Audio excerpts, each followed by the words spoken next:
because what I do is that I fill up the coffee cup at the machine or the machine. And then I go and sit down and I take a sip of hot, delicious coffee. And then I start working, and then in a couple of minutes I might have another sip, and then I continue working, and then I forget about it, and then I take the third sip and it's cold. And then I go back to the coffee machine, pour out the coffee, and yeah, reset and do the cycle all over again. That means that I'm drinking 14 cups of coffee today, but the coffee equivalent consumed is maybe 2 cups. So it's not that bad. So how much money are you pouring down the drain just in coffee? Me, not a dime. Yeah, but I mean, The company I'm working for, yeah, the companies. it's a considerable, but I mean, it's how much coffee gets poured into you, and how much in the drain? Is it 50-50, 60-40? Oh, 70-30 maybe, yeah. But I mean, it's what they call a silent pay raise, isn't it? Because I did not agree with the company of my percentage pay raise, and then all right. So you're dumping coffee down the I'll drain compensate just other ways. in So yeah, spite. yeah. It is Might so not- wonderfully easy to spend somebody else's money, isn't it? Yeah. I was doing that just today. I was just on the phone yapping away with one of our suppliers, casually spending a significant sum of money, and it's like, oh, it's not your money. It's very easy, isn't it? Yeah. But I've also been sitting discussing with someone on the other end of the table, and they're like being difficult about it, and I'm like, but it's not your money. Why are you No. difficult? You're working as am I in a huge company where you are an insignificant piece. So why can't we have this transaction go? I mean, it's not coming out of your personal account. So No. if anyone out there is wondering, I'm work-wise, I'm very loose with my money.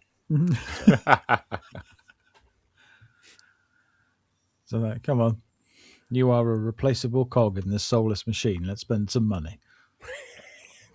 Exactly.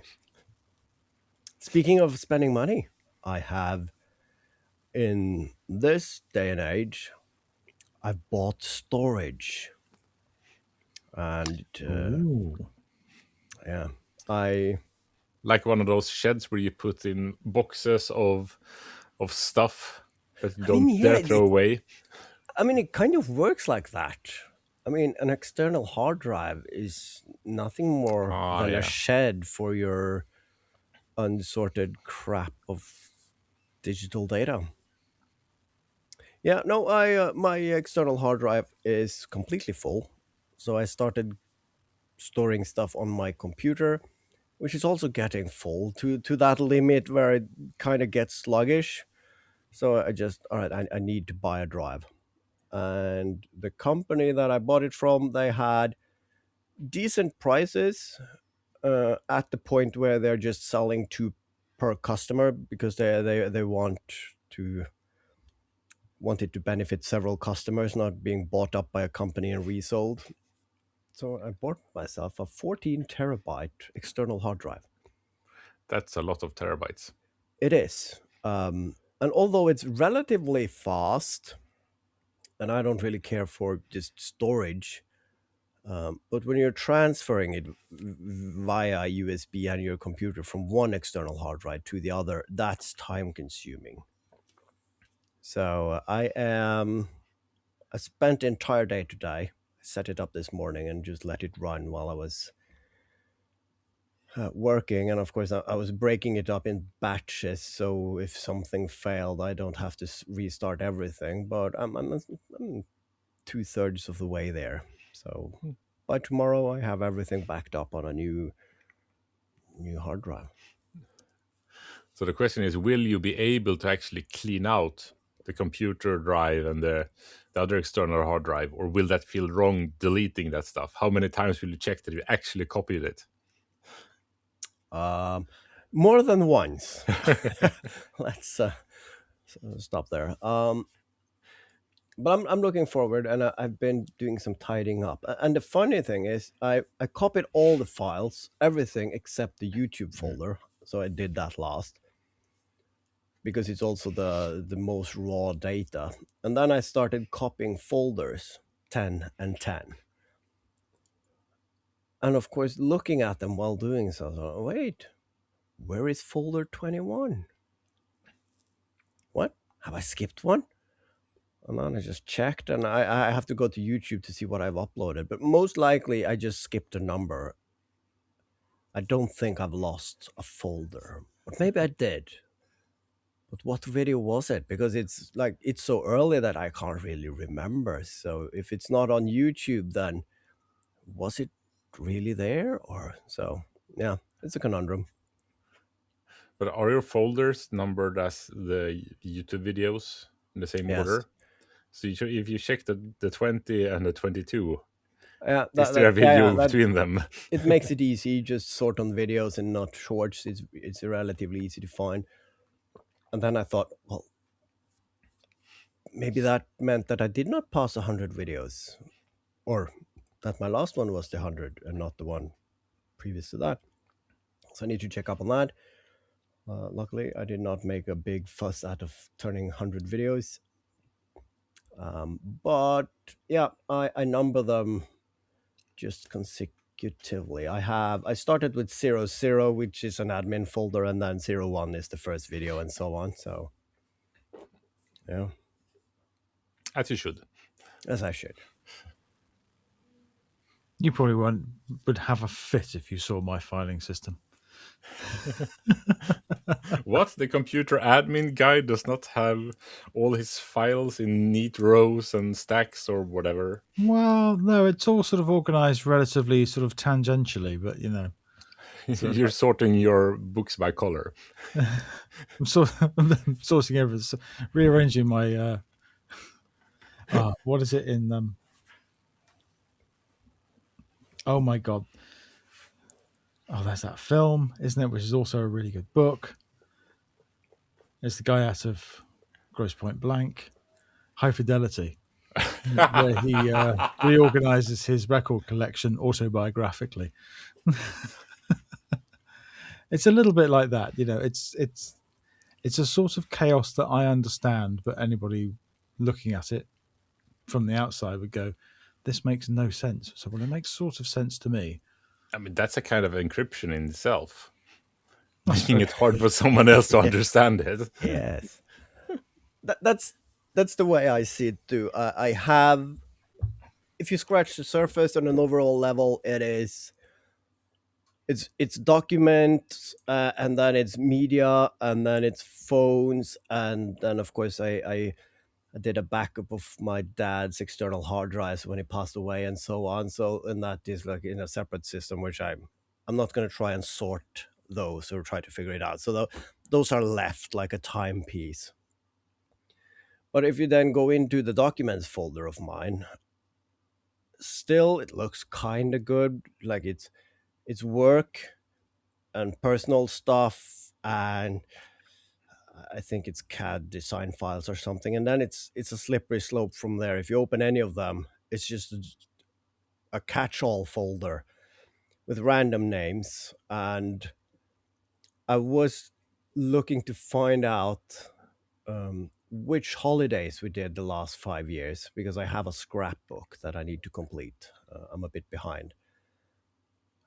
And then, like, all right, I went into the photo folder, which is then marked with years up until 2020. And after that, it's empty because I sold my camera, and now I'm just using my phone. So now everything is just in a phone folder, which is a backup folder. I just drag everything, but I can't be bothered sorting everything with the subfolder structure that the phone operates with. So having to go into 2024, the phone folder, and then, all right, just some random folder that has the pictures. And then luckily, you can arrange them. So if you're looking for summer holiday pictures, you don't start in January. But yeah, it's a total mayhem. So I'm just thinking that when I pass away, my kids are going to inherit this and they're going to look at it and, oh, at least he made a system here. And then they're going to go 2 folders down and, oh my God, he's a hoarder, also with data. So, Well, you need something to do when you're in a retirement home as well. You can sort pictures. That seems like a good thing to do. yeah. And then you just rage quit and delete them all. The fun thing is when you're copying folders, it tells you how many files.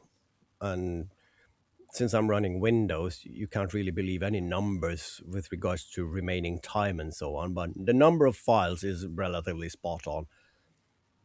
So if you take those files and you think, I mean, if you're really getting into the groove, how fast can you sort one file? 10 seconds, 20 seconds, half a minute? Let's say half a minute. And it's 100 of thousands of files times half a minute. I should have been retired already if I'm going to have time sorting all my files. So, yeah. Yeah, but I mean, my mother-in-law is doing something like that. She's going through digitizing old photo albums, I think. And then she shares them with her kids. So my wife, sometimes in the evening, my wife phones get a ping, ping, ping. Wow, someone shared a folder, someone shared a folder, someone shared a Oh, yeah. folder. Okay, now she started it again. Yep, it's not just one picture in this message. No, it's a link to where there's hundreds of pictures. And they've got to sit around and look at them. Hey. Well, that's what pictures are for, aren't they? Well, Looking at that's them. very true. Yeah, but it's the, of course, my mind is set up in a way that if I'm trying to look for a picture, it takes 3 hours because I go on a detour. Because you find a picture and, oh, I remember that. And then you get, oh, I should look for that. And then you end up looking at everything else. But it is nice to see, even like 3 years back, I have a grasp of what we did, but when I'm looking through all the pictures looking for something else, like, oh yeah, we did that. I forgot about that. So luckily, when I got early onset Alzheimer's in a few years, then actually having the pictures and documents and so on grouped by years will help me to trigger, yeah, what memories did I create that year? Phil, you who actually takes photos with intention, do you have separate system for those well thought out photos and your random phone photos of? Well, yes and no. Are both a chaos, or are both structured, or is there a difference? I mean, there is a folder called photos, and in that folder there are hundreds of folders. Basically, well, it's one of those things. I keep starting to try and organize stuff, but because I've got decades worth of digital photos spread all over the place on Yeah. various hard drives, which are in various states of being full. I keep thinking what I need is one central hard drive, one's core storage for everything. Yes. But then you start getting panicking because I can tell you that Berlin 2004, I took more than 1,000 pictures, and I don't have any of them because I plugged the wrong power adapter into my core storage and caused a small controllable fire. And it's all gone. Everything gone. No backups. That was the backup.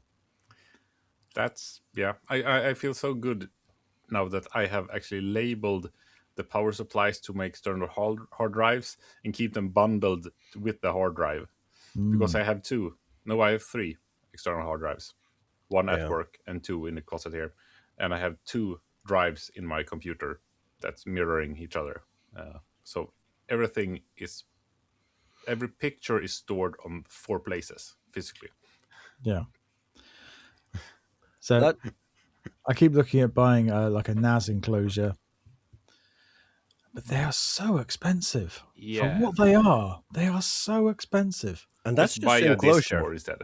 Yeah, that's just the enclosure. And then you've got to buy, like, at least 2 or more very Twice large. the amount of discs that you need. Yeah. Yeah. So just buy 2 discs instead. And if you're going to buy NAS discs, then you should really be buying the discs that are designed to be on all the time, which of course are more expensive than just your regular, I would hope they would be. turned off and I, on. I learned a new word this week, which I now forgot, but it is Did you learn it then? Did you? yeah.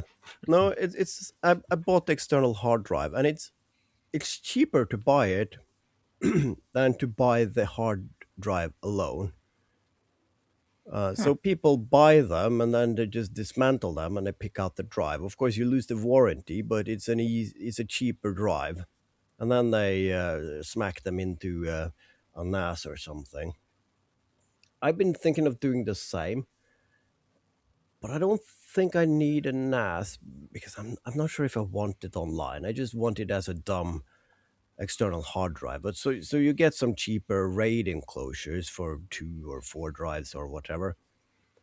But then, yeah, the problem is that one costs a couple of £100, and then a drive is £400, and then you need 2 of them, so that's 800. So it's £1,000 buy-in for the smallest alternative. And if you're going for a solution for that, you would like to beef up the drives so that you're not going to run into space issues within the next 10 years. And then I start to overthink things, as I always do. I can have it inside the house, but what if the house is burning? What I do now is that I have 2 external hard drives. I'm just using one, and then sometimes I just back up the files onto the other. So I just mirror them. And then I have one for just the documents. I mean, the YouTube files and so on. Yes, I would be sad, but like all the pictures and all the historical documents and so on, I have on a separate hard drive. And then it got me thinking, I'm sitting close to an air vent in my office. So should I have an outside box? So I have an external hard drive, but it is outside because you get fireproof boxes for hard drives. Because that's the most likely scenario is either a disk fail or something happens to it. You knock it over, or there is a fire, or you plug into the wrong power adapter, as it seems. So, but then again, that seems like a lot of work and very DIY-ish. So, no reference to Chloe there.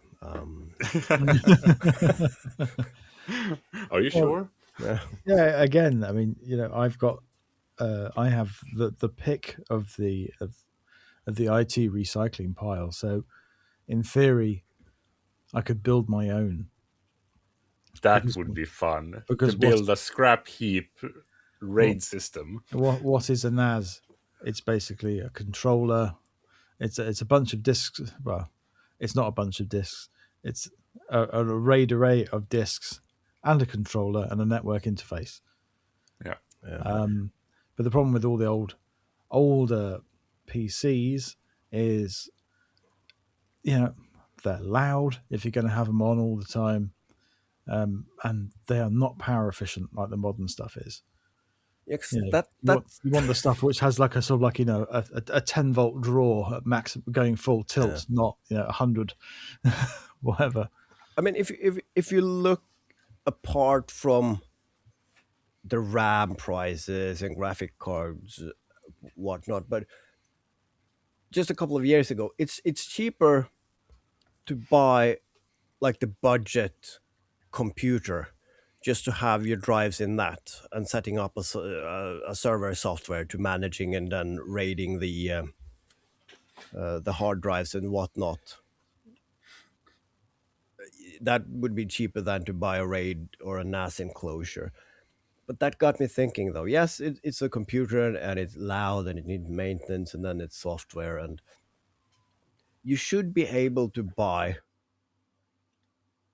the RAID controller, but just like a standalone box where you can just plug in USB external hard drives into it, and you just use the switcher buttons. How should I operate those disks? Should I just mirror them, or should I split the data on them? Because if you open up a RAID enclosure, that control unit, it's like a matchbox size. So you should just get that one, but instead of the hard drive attachments, it should just be USB. But nobody's selling them, and I found some forums online where you can build one yourself with a Raspberry. No, I don't want. I want to buy it because the electronics in there already exists. It just needs to be bundled in together in a plastic box, and the components and everything costs less than £2. So I don't want to spend half a year setting up some janky Raspberry Pi. So yeah, here we are. Yeah. And last word on this. If you're striping your data for speed, that's great, but you then need to mirror those stripes, because if one of your stripes fails, you still lose everything. Exactly. Yeah. So that's, I never remember what the correct designation of that is. It's one of the RAID 1, 2, or 3 where, yes, you need 4 drives because you need to split the data for speed, but all those couples need to be mirrored as well. So, and then you're talking about a £2,000 plus setup just to get you going with the smallest hard drives you can get. And do you really need that speed? Does your business fall over because someone can't reach that every second of the day, and you have to instantly be able to swap a disk for another one? No, I don't and think so. No. that's also because I'm using a computer as it should from the beginning, but people just never realized. I always had 2 hard drives in my computer. One is for storage, and the other one is for working. And of course, if I install something or I do something to the main hard drive and that one crashes, because that's likely when it has Windows as an operating system, then the data disk has just that function. And I'm just doing that now. I don't have 2 drives in my laptop, so I just use an external hard drive. So it makes it easier. Yeah. So welcome to episode 130 of the Make Crude Mistakes podcast. Are we a computer podcast now? I bloody well hope not. Okay, should we switch to making instead? Good plan. That's much more interesting. Okay, Phil, what have you made then? That's Me? so bloody interesting. Well, I have, but the clock project is almost done. It's so tantalizingly close. Hasn't it been almost done a couple of weeks now? Yeah, details. Let's not get bogged down with details. The drawers are complete, and I realized now that actually cutting the finger holes where you pull the drawers out would have been a lot easier to do to make those holes before I assembled the drawers, but I have. Yeah. So I'm just going to have to make some sort of jig for the drill press in order to do that. And that's fine, you know. Is that going to be some half circles on the top? Yep, I'm thinking of using I'm just going to force and a bit it. So you're going to force the 2 boxes together and just drill half a hole in each of them? That has crossed my mind. Might not be the best solution, but at least they'll be in the same place. Yeah. They'll line up, unless they fall out the clamp and it goes everything goes to shit. disastrously wrong. Yeah, I'll think of something. I like problem solving. So that's nearly done. Glenn is on making me some shaker pegs. He's sent me pictures of the progress, and they don't look like a penis. So yeah, good times. What? Are you sure that it's the same Glenn that we're talking about? Not necessarily. I think he's just pulling your leg. Yeah, he sends photos of one thing and then sends me something quite different, I'm sure. Exactly. Yeah, that's Gens. So that's happening. So once all that's arrived, the movement has arrived. Ooh. Yes. Does it look like a movement that will move in a satisfactory way? Well, Or has it moved away so you can't find it? it's slightly out of reach at the moment, but it's That's fine, I believe you. It's very eBay. If you imagine, a clock movement, a quartz clock movement, it's just a black box with a spindle sticking out the front. Yep. And a set of hands is just some metal hands. Yep. Right? What's the best way of sending those in the post? I would say get a slightly oversized box. Would you say a box is probably in order? Yeah. Not a polythene bag. That. I mean, are the hands No. put on the clock as well? No, it needs to be a solid box because that will make it rattle much more efficiently when you put that black mechanism just loosely in that box together with those flimsy aluminium hands also just loose in that box. Yeah. If you put them in an envelope or a plastic something, then it would be kind of held together, but in a box they would really rattle around. They would really rattle around, but they would probably, being in a box may preclude them from getting bent in transit. Eventually, perhaps. Yes, perhaps. So you wouldn't ideally, in an ideal world, just take the things that someone had ordered, just chuck them in a plastic bag, slap a postage label on it and call it job done. No bubble wrap, no nothing, just parts in a bag. So part of the clock assembly will be flattening out the hands that have arrived, which are no longer straight. They all have a slight bend in them. Yeah. What I realized is I bought some of those assemblies myself, and I've experienced the same. But what amazed me was that the hands are just a press fit on the rotating part, and I think there are two different kinds, but that's about it. So it's always a 50-50 chance if you get the right one. But it turns out it's very easy to 3D print hands. So because I could never get one in the style that I wanted, and then they were too long. And of course, if you had to cut them, then you had like a jagged edge. But as it happens, I have it here. This is how they sent the last batch I got. So this is in a plastic tubes, also individually wrapped in plastic. So this is acceptable. But I'm not going to use them, I think, because after I 3D printed my own hands, you can get them at the exact size you need them. It worked like a charm. So what you're saying is, get a 3D printer. Get a 3D printer. Exactly. Sounds like it. Well, I have been considering it. It's rather fun if this is what makes you pull the trigger to make clock hands. You should never buy tools before you have a project you need them for. That's what they say. So it's just lowering the bar for what you need it for. Yeah. I really need a new coaster. I need a 3D printer.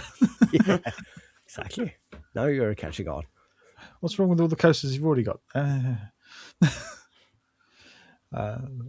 In other making news, I connected some planks together and put them on top of the cage. So I now have a flat surface on top of that thing. So I have a new flat surface in the office to put stuff on it. Yep. And make it harder to reach the stuff in the cage. Well, no, it's because it's on the top. And obviously the cage on top was just wire mesh. So it had a top already, but not a solid top one. Already, yeah. Okay, but it was just a wire mesh, so anything you put on top would sort of sag, and everything would sort of like migrate to the center.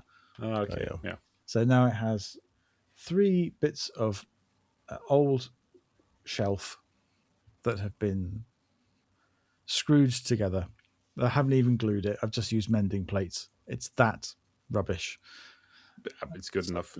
So now It's you good. need to make sufficient storage for all those fishing rods that previously were located through the top of that wire mesh that is now closed off. Yeah. Well, you say that, but it's a very large space, sort of up and out the way. I mean, it's a pretty good location for a 3D printer, I'd say. Could be. Yeah. Could be. Yeah. So watch this space. You did not know it at the time, but it was speaking to you. Yeah. Yeah. Yeah. If you build it, it will come. Sort of thing. 3D printer Exactly. of dreams. So, what has anybody else been making? Yeah, Haavard, now that you're feeling a bit better, Yes. have you gotten the maker mojo back? I feel a lot better. I still like utter ow every time I cough because my rib cage hurt from all the coughing I've been doing last week. But no, I'm feeling a lot better. Getting the right color back as well. So yeah, I've been in the workshop. I've had 2 projects, and I just chose one because I really want to do it. So I'm building the guillotine. I made the intro and the reel and everything, and yeah, I was really happy about it. And then I was going to Google something, some details or something, and then sure, lo and behold, Jimmy D'Aresta several years ago built a guillotine. So I need to think differently. Full disclosure here, I actually knew that because I stumbled over that video previously. I just suppressed that memory, and that might be why it was also on the back burner for so long. But yeah, I cut the blade, realized that I need to up one with regards to D'Aresta's video, so I'm attaching rocket engines to my blade, which is relatively easy. So now I'm just waiting for a solenoid release valve and some bearings so that it will slide effortlessly, because you don't want it to jam before it clears the rocket launch pad. I'm not sure how to call it. I'm not 100% on board yet with what the original parts of a guillotine are called, but when you start adding rockets and solenoids to it, it's getting complicated. But I'm really enjoying it. So it's fun. Until, because I had that big meat cleaver, and then I just marked how big of a blade can I cut this into, and then I scale everything out from that. So I had a good half an hour with the angle grinder, which worked flawlessly.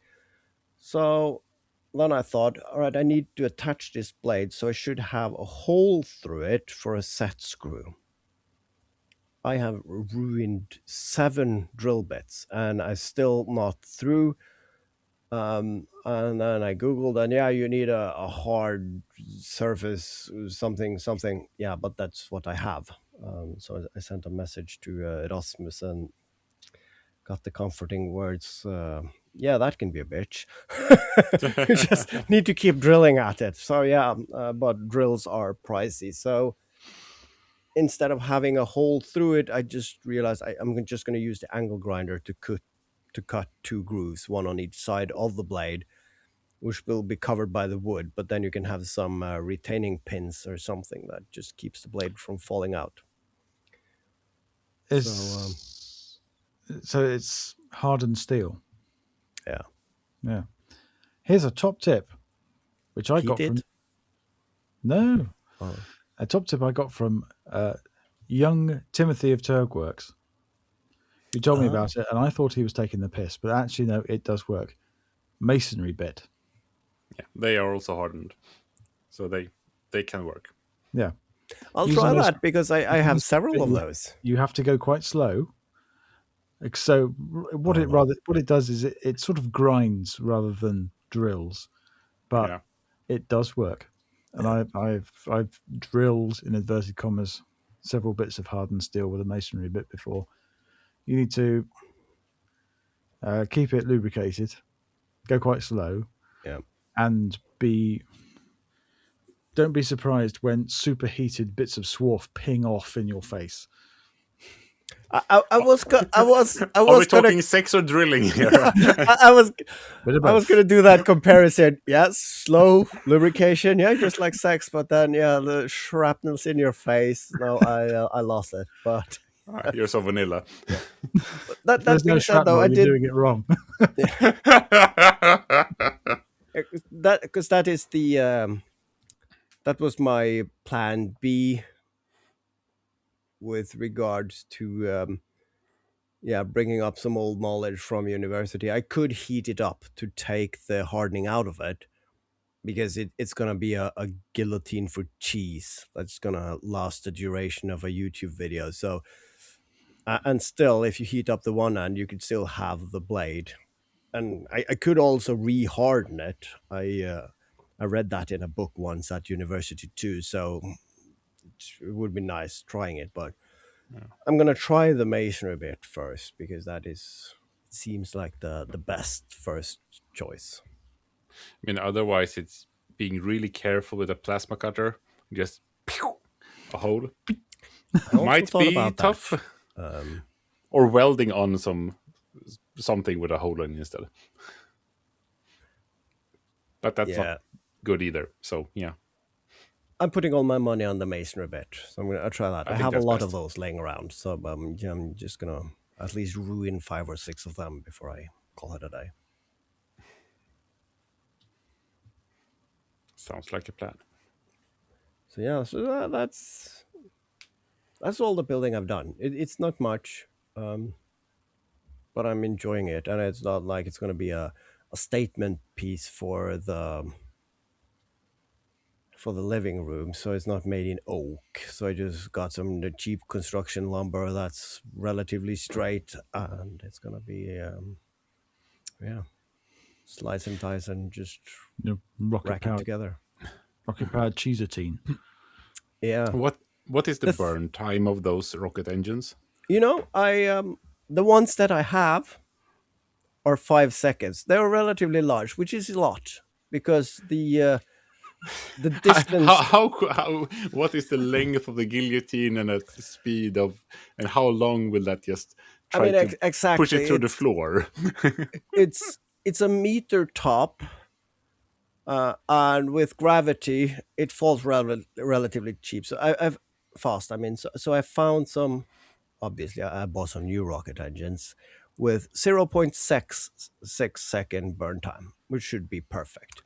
That sounds more reasonable, yes. The problem is, though, that the original video, I filmed the intro with me like I enjoy a glass of wine and cheese, and of course I'm stuck with this Norwegian cheese grater, which really don't cut it. So I need to make something French. And of course I'm gonna do the build part, and then I always envisioned the video with me either alone or with the wife, with like around a table with like checkered tablecloth, and then of course a charcuterie board and the guillotine, and then can you pass me a bit of cheese, please? And then of course, shoom, and then that would be the video. Of course, it's a lot cooler with a rocket engine as well. The problem is, I can't do it inside anymore. And we are in March in Norway, so it's snowy, wet, and cold outside. So it would be hilarious in the summertime to set out the table outside, and the birds are singing, and everything is green and lush, and my wife got a summery dress on, and I could have the French hat, whatever it's called, and like the handkerchief and everything. But it's in March, so it's. Yeah, I can see it now. I can see you ride up on your bicycle with your stripy jumper and your string of onions around your neck. Exactly. And you set off your rocket motors, but the guillotine blade disassociates himself from the frame, goes straight through the table, chops your foot off. Now that's content. I mean, it would be fun if you Is it a law, my foot? Could you build a stage on the patio outside that could, if you zoom the camera in, look like a living room, so you get the feeling of that you're inside, and then you just pan the camera out and see that you're outside instead. Now we're talking a lot of work. I'm not sure if I want Yes, to put that yes. into This it. But YouTube video has just gone into full Hollywood scale production. I mean, you're the one putting rockets on it. It's not my fault that it can't be inside anymore. so I thought I could do the original version, and then like this was a bit bland, wasn't it? And then we need to spice it up a bit, and then I do the rocket part outside. But I still have some time to think about that. But I do like the bicycle and the striped shirt and the onions, which also got me thinking to Allo Allo, the brilliant comedy show. So if I can get in some references from that as well, listen carefully. I should say this only once. That should be a part in the build video when you're explaining things, and of course the good morning. There is a lot you can do here. So I let's not haven't rush it. seen that in 35 You- years, yeah. something like that. I would not get any reference other than the name.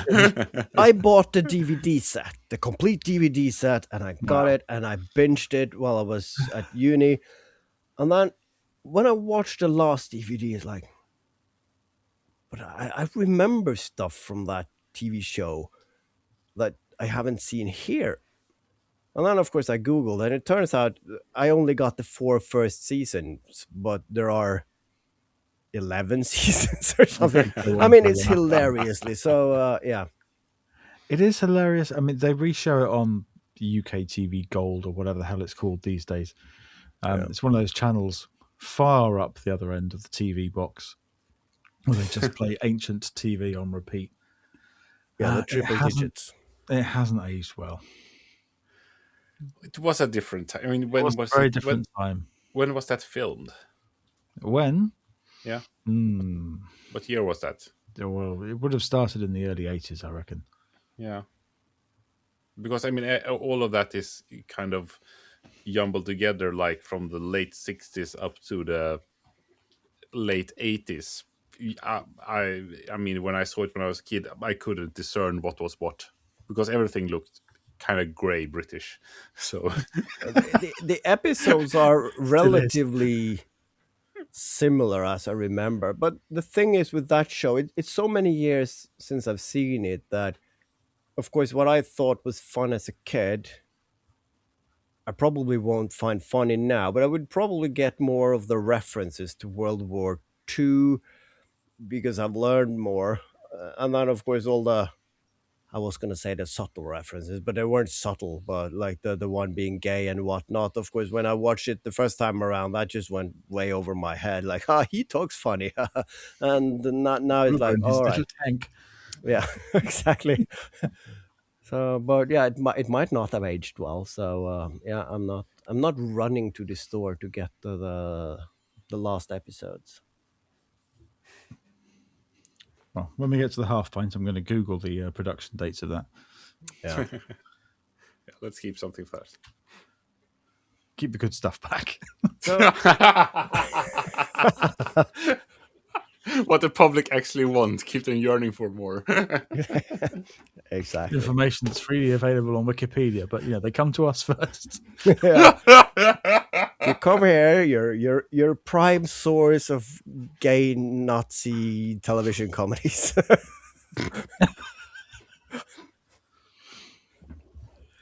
So, how KJ, any making? Yes.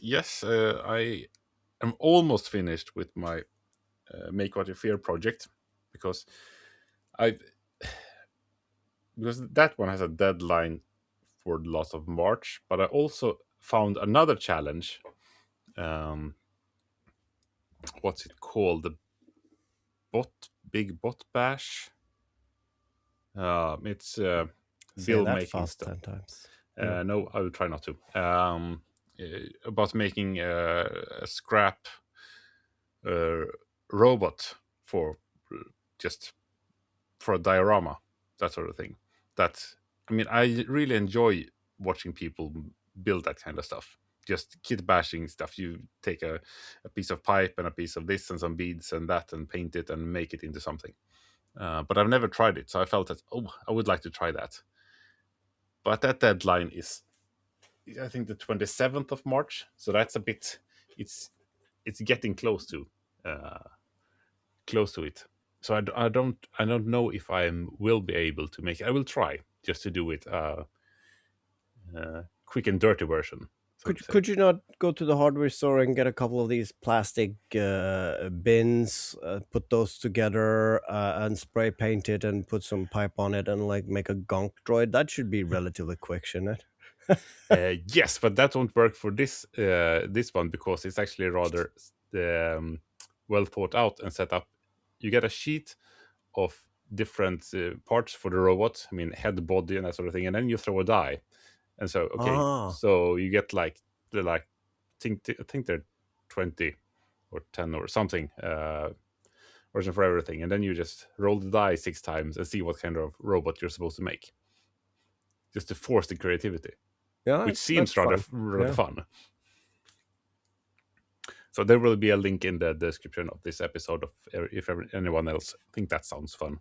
I mean, it sounds a lot more fun than make what you fear, and that was my follow-up question to you on that. I mean, it's like, what's it called when you're exposed therapy, when you're exposed to what you fear? And during the making, are you risking that by the time you finish the project, you're not scared of it anymore, and then it's rendered useless, so you can't participate? I think the fear part is more do something that you don't know what you're doing, rather than something that you're afraid of. But I mean, in that case, it is really good as a whatever that's called, therapy, that you expose yourself for something you fear, so you don't fear it anymore. So then you have to create another fear. Flooding therapy, I think it's called. The fear of that drowning? No, the theory is called flooding. You flood yourself with, okay. I was guessing exposure therapy, and I would say flooding therapy. If you're living downstream under a dam, then flooding maybe therapy. Never mind. Flooding therapy sounds more like waterboarding. And you will be very terrified after that. Yes. I don't think they like water. People have been exposed to that. Yeah, so I'm almost done with that project, so that I just have to film the outro for it, because I just got done with the last leather pieces this evening. But then I have the t-shirt project that is, everything is filmed. I just have to put it all together and do the voiceover, but I don't really have time to do that. And then I have this third project that I want to do, and then I have to focus on that, so I don't really know where stuff is going. And then I have a fourth project as well, halfway done, making sweatpants or joggers or whatever you call it. That I've done half of it, and I did a test pair that I'm actually wearing and trying out to see what I want to change with the patterns I made. So then I have to decide when I'm supposed to do that as well, for real. So it's a lot of project at the moment. A little too many, perhaps. But it's fun. But too much. Yeah, nice. I'm actually one of these people that can do more than one thing at once. I pretend I can. Which is the same as a computer. It's not doing the same thing. A lot of things at the same time. It just does one part of one thing and switches and switches and switches, because I do not have a lot of cores that can do stuff individually. A lot of hand swapping. It would be nice to have a clone that could do some stuff for me. But speaking of YouTube, have you tried or seen about the YouTube hype thing? Yes, I have. Someone I follow, they said, "Can you hype this video?" And a lot of the comments were, "No, because we don't have this button." But I realized that this button, I've got it now, like last week. I've seen it for the first time, and I had to Google what it was. And apparently, it's that YouTube thing to promote smaller channels, 500 to 500,000 subscribers size, and then you can 500,000 is a small channel. Yeah, yes, that's kind of unsettling, isn't it? All right. yeah. I You mean, pass 100,000, yeah, It's still you're I mean, still small. in the it's lower it's a spectrum. wide band as well. That 500 to 500,000. I would say most of YouTube creators that have done it a while is in that span. Probably in the lower scale, but still. And then for the first 7 days of a video, you can hype it to make it reach people better. So that's like liking and watching in the old times, perhaps. Oh, come on, Maybe. let's go over to the half pint. I need to Google this.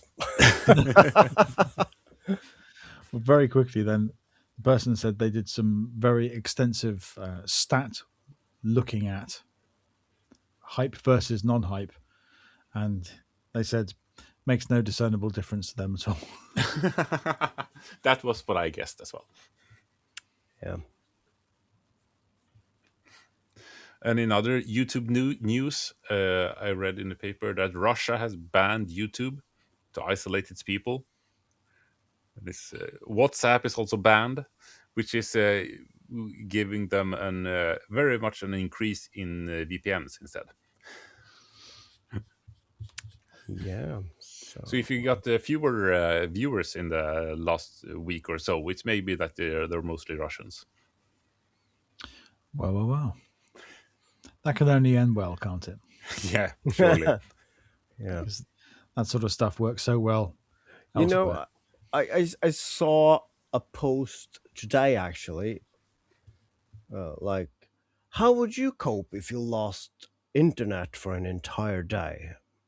And then, of course, the next slide was then think about the people of Iran because they now shut down internet and all communication with the outside world, which is, of course, terrible in the state that they are. But when I read the first slide, like, oh, that would be bliss. A day without internet, without because I have no self control. I'm doom scrolling. If I have 2 seconds of idle time, my phone is up. But yeah, if the government can shut down my internet for a random day here and there, I would be kind of pleased about it.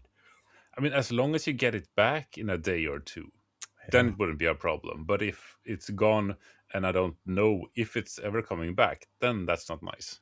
No. And of course, it would need to include the daytime and work as well. It's not like, yeah, your internet at work works for the internal stuff, but your mobile phone is shut off. It needs to be equally distributed over units and between companies and corporate. Is that something you would do if you were declared ruler of your respective countries? You enforce internet-free day of the week. And just pull the plug. Every Wednesday is a black day. Oh, that's a that's the best idea we had on this podcast, I think, since episode one.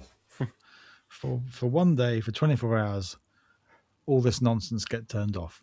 Yeah. Go out and touch grass. You have to go outside. You're going to have to read a book. You're going to have to buy a newspaper. And if it's for everyone, I mean it has proven working well in schools that if no one is allowed to have a phone, then everyone's okay with it. But if they're trying to, at some are and some are not allowed, then they start to complain about it. But if it's an Yeah. all out ban, They done here as a test in several high schools, and then the local newspaper interviewed them, and just a few of them said that, well, it is a bit. I feel like withdrawals, but all of them, I mean, still, it's nice. So it's very much as Phil says, as long as everybody is on board with it and you're in the same boat, then it's okay. And they said it's actually good because you don't have to think of it for 8 hours before it consumes you. So yeah, And I think it would be more fun once you get internet back as well. To see, oh, now I can Yeah, watch this. Now I can do this. Yeah, because because that's kids today. They don't know that feeling of like school is finished and you're running home, and it's either at your place or your best buddies, and you go to the computer station, which is a designated, purpose-built table that holds your computer and CRT screen and modem and various books and your telephone, and you had to actually go to a physical place in your living room to sit down and do the internet. yeah, do the internet. Yeah. And Well, then you I had to suppose pay by the there's this hour. whole business now, isn't there, about turning off, disconnecting, going analog, or buying some sort of doobry that you have to scan your phone on before it'll launch certain apps. But all of that can be bypassed if you want to. Yeah. But if it's just turned off, and it's turned off for absolutely everyone, Yeah. then that you don't have to engage any sort of willpower. It's just like, well, it's just not here today. But it'll be back tomorrow, probably. Maybe. And the thing is, I mean, what would be best? To have every Wednesday, or it's a random day during the week? Oh, I do not want random. So, No, because that will make you let's go with efficient. one day.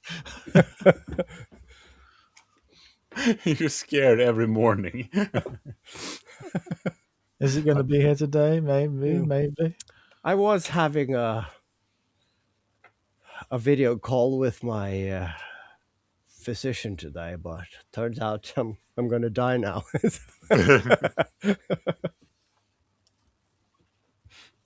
But speaking of that, I without even thinking of it, I came out with a brilliant project. Um, because my wife's previous boss, he has 3 girls, and the only thing that works to get them to do something is to say that, all right, I cancel the subscription to your phone. And that is, of course, no, we're sorry, we're going to do it, we're going to do it. And that got me thinking, though. I'm in the process of teaching my kids monetary values, as we discussed previously. And of course, going to Spain was easier because they're still much more cash heavy country than Norway. So I gave them euros, and they went to the store and said hola and gracias, and bought stuff for their allotted money.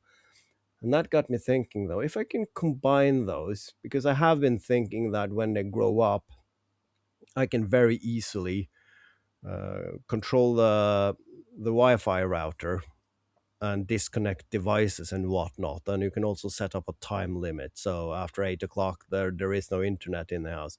That got me thinking, what if I mashed those two together and I made a coin-operated Wi-Fi router? So if they want internet, they have to do like me back in the days. It's like a pound an hour, like when you're using phone modem and so on. And then, yep, if you want 10 minutes of internet, it's going to cost you a pound. Pay as you would go. would that be good for you as well? Doom scrolling. Yeah, it's like You have to get out of the couch, find you can't a have coin, one and put it one. into the meter. yeah, it's like the swear jar. I mean, Yeah. it needs to be applicable to me too, because I have to lead with example as well. So yeah, so I'm gonna have us.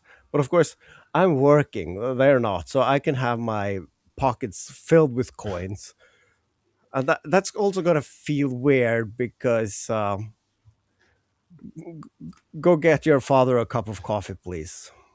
And what's in it for me? Right, you can get £2. That's 20 minutes of internet.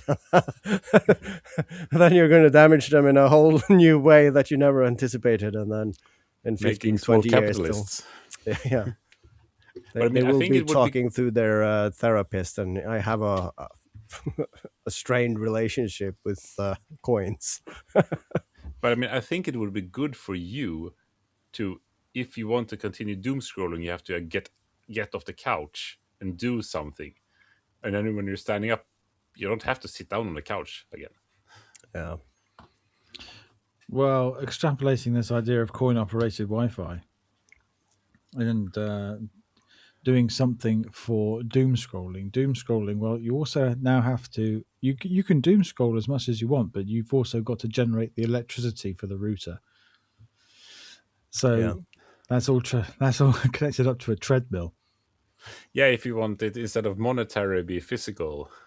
Yeah. So someone has to keep pedaling if the other one wants to do. Of course, people in the comment section were outraged, but I saw a lady post a video where she made her kids, you can have as much screen time as you want, but you need to be either on a bicycle or a treadmill, and she set that up. So, and there was a short video of her kids like, walking on the treadmill whilst on the pad, and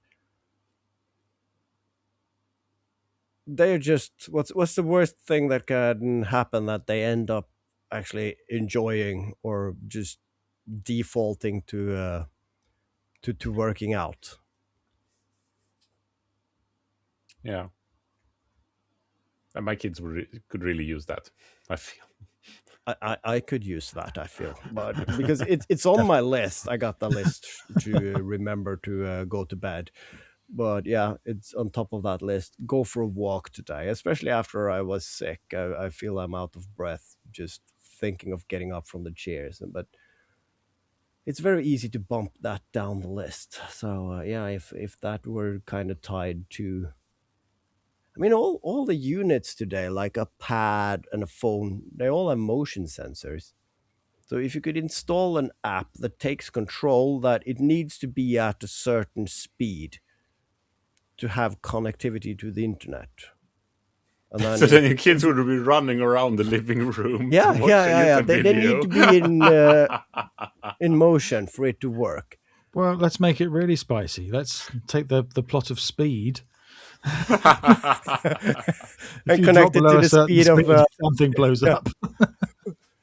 I mean, if you're just reading the newspaper, you can just rock back and forth in your rocking chair. But yeah, if you want to stream a movie, you gotta go outside and jog. Yeah, Exactly. I want at least a sort of like I want a good steady 8 mile an hour cadence.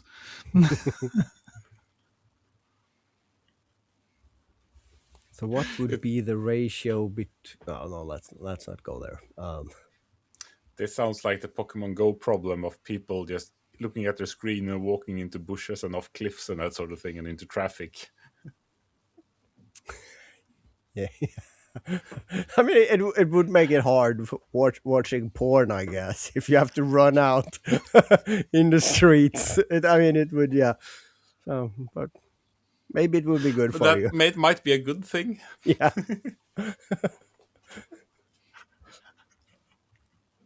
Maybe. You don't seem sold, Phil. All I'm going to say is this: we're coming up to the hour marker here. On the occasions that I have to work in the centre of town, if I'm going to go there for the whole day, rather than paying 25 quid to park for the whole day, I'll probably get the bus. And the last time I got the bus to our city centre campus, it was very full because it was early in the morning.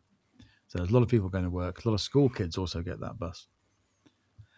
So I had to go upstairs onto the top deck, find this random seat. I sat next to this fella, and he just pulled out his phone and just started watching porn. No headphones either. Is that legal? I have no idea, but it's like, well, this is uncomfortable.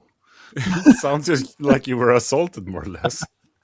But maybe that's a bus thing, because it's many years ago since I took the bus, and then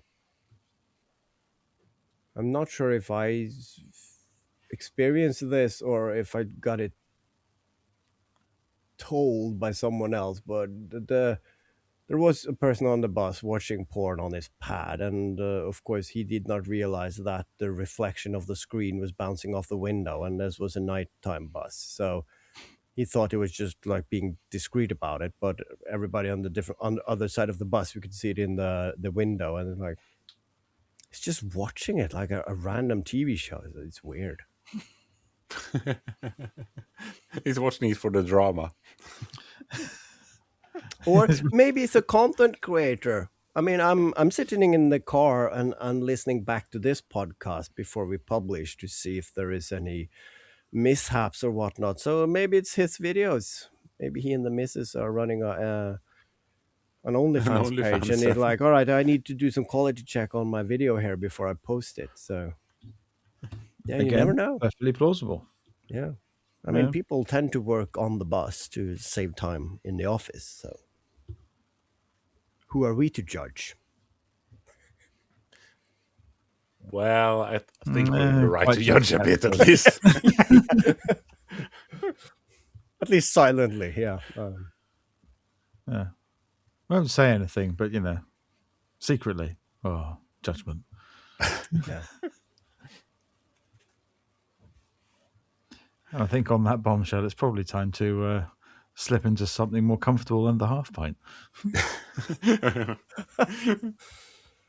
Exactly.